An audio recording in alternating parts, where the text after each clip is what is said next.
కర్కాటకం వారికి కనుక చూసుకున్నట్లయితే ఈ యొక్క కర్కాటకం వారికి ముఖ్యంగా వీళ్ళ యొక్క మనస్తత్వం ఎలాంటిదంటే తల్లి మనసులాగా బాగా ఎమోషన్గా ఉంటారు. కర్కాటకం వారు మదర్లీ నేచర్ ఎక్కువగా ఉంటుంది. అయ్యో వాడు బాగుండాలి, వీళ్ళు వాడు చాలా నేచర్ చాలా ఇదిగా ఉంటుంది. ఎక్కడో చంద్రుడు పాడైతే తప్పితే కర్కాటక లగ్నం వారికి. అయితే ఈ కర్కాటకం వారికి ఏ క్షేత్రానికి వెళ్తే మంచిది, చాలా బాగా కలిసి వస్తుంది. ఇప్పుడుండే గోచార గ్రహాలు కూడా ఏ క్షేత్రానికి వెళ్తే గోచార ఫలితాల్లో కూడా మంచి ఫలితాలు వస్తాయి. అసలు కర్కాటక రాశిలో ఏ నక్షత్రాలు ఉంటాయి తీసుకుంటే పునర్వసు 4వ పాదము, పుష్యమి నక్షత్రము మరియు ఆశ్లేష నక్షత్రం ఉంటుంది 4 పాదాలు. మరి ఈ నక్షత్రాల వారు ఏ ధ్యానం చేయాలి, క్షేత్రానికి వెళ్ళి ఏం చేయాలి, అక్కడే దానం ఇవ్వాలి అనేటువంటి అంశాలు చెప్తుంది నేనైనప్పటికీ చెప్పిస్తుంది సాక్షాత్ లలిత అమ్మవారిగా భావిస్తూ ఆ లలితాంబిక అమ్మవారి యొక్క అనుగ్రహం కర్కాటకం వారికి పరిపూర్ణంగా కలగాలని మనస్ఫూర్తిగా కోరుకుంటూ ఇక్కడ పునర్వసు నక్షత్ర జాతకులు ఉన్నారు.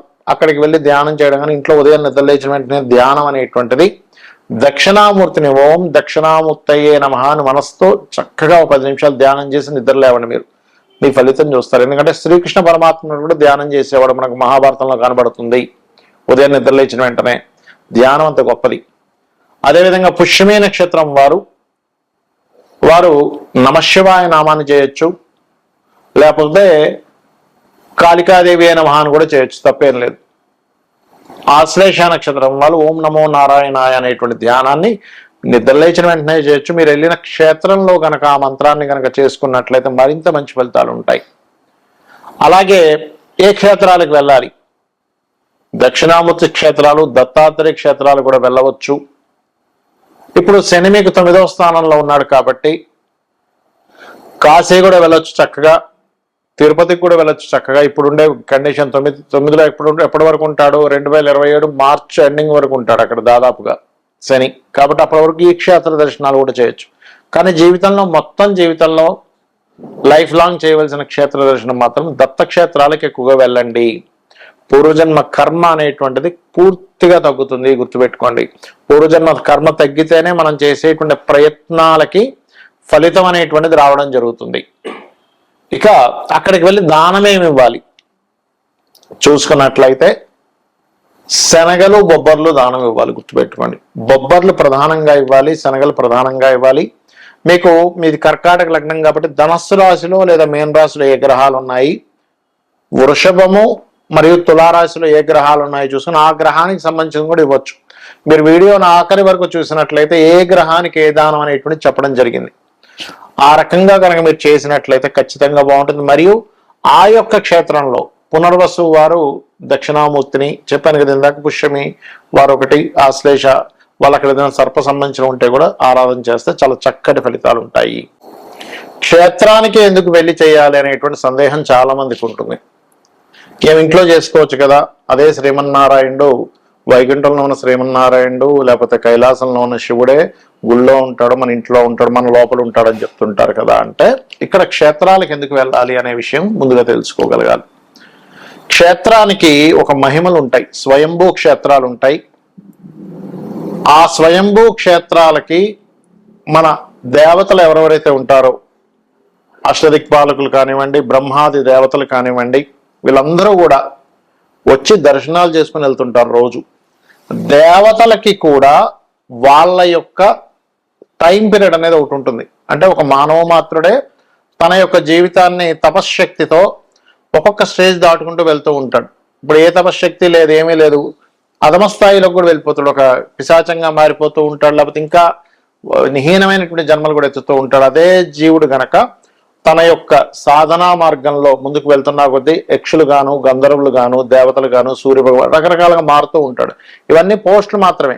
ఇప్పుడున్న సూర్యుడు వేరు, కొంతకాలం తర్వాత ఆ పోస్ట్ ఇంకోలికి వస్తుంది, ఇంద్రుడు పోస్ట్ ఇంకోలికి వస్తుంది. అలాగా వీళ్ళందరూ కూడా ఒక మానవ మాతృలుగా ఉన్నటువంటి జీవులు, ఈ ఆత్మలే రకరకాలుగా మారుతూ పురోగతి చెందుతూ ఉంటాయి.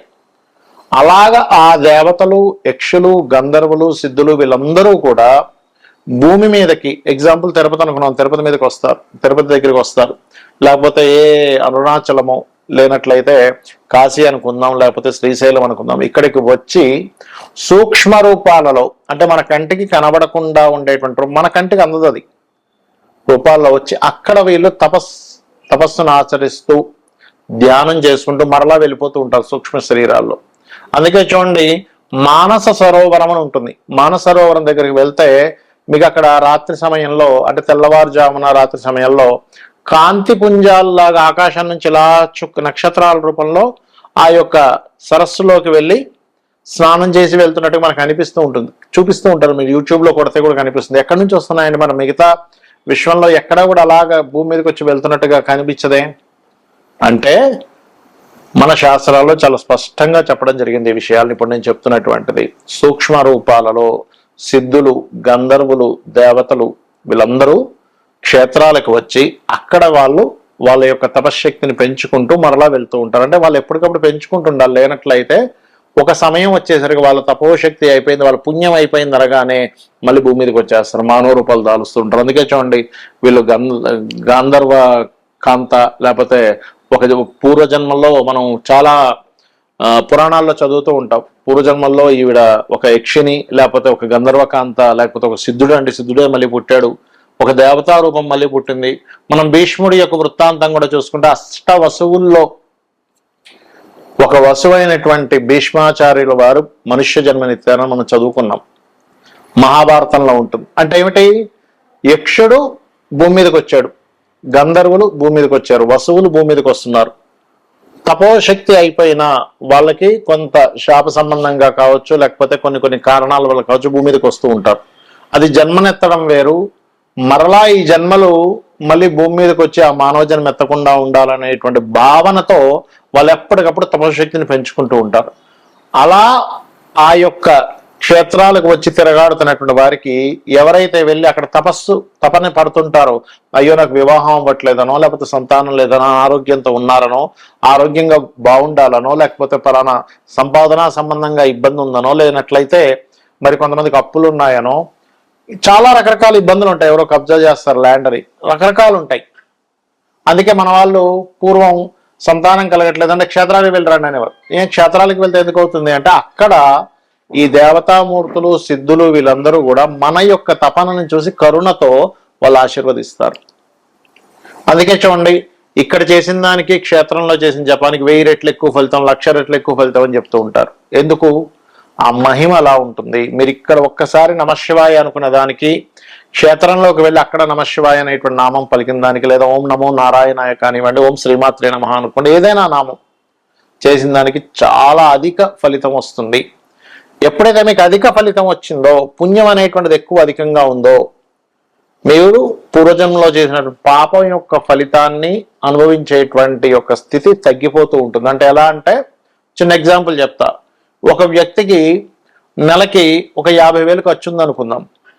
30,000, 40,000 సంపాదించే వ్యక్తికి చాలా భారం. కానీ 1,00,000, 1,50,000, 2,00,000 సంపాదించే వ్యక్తికి ఆ 50,000 చాలా తక్కువ.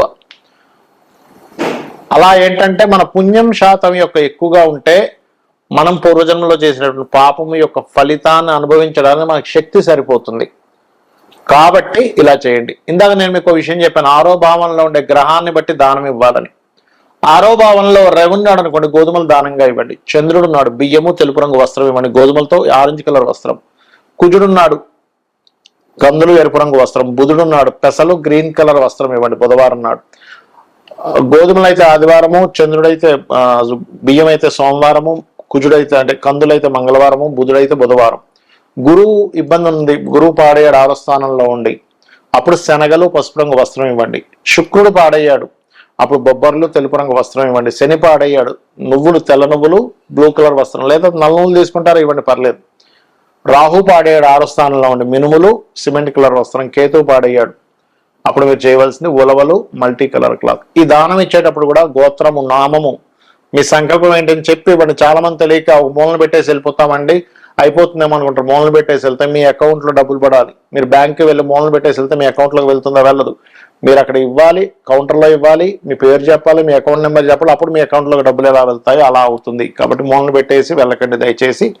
మీకు అంతగా ఎవరు తీసుకోవట్లేదు అనుకుంటే అప్పుడు ఆ పదార్థానికి ఇంకొక పదార్థం వేరుగా అంటే నువ్వులు పెట్టకూడదు, గోవుకి పెట్టచ్చు, గోవు పెట్టచ్చు, కానీ ఎంతైనా మీరు సంకల్పం చదివి ఇవ్వడమే మంచి ఫలితాలు ఇస్తుంది. శ్రీమాత్రే నమః.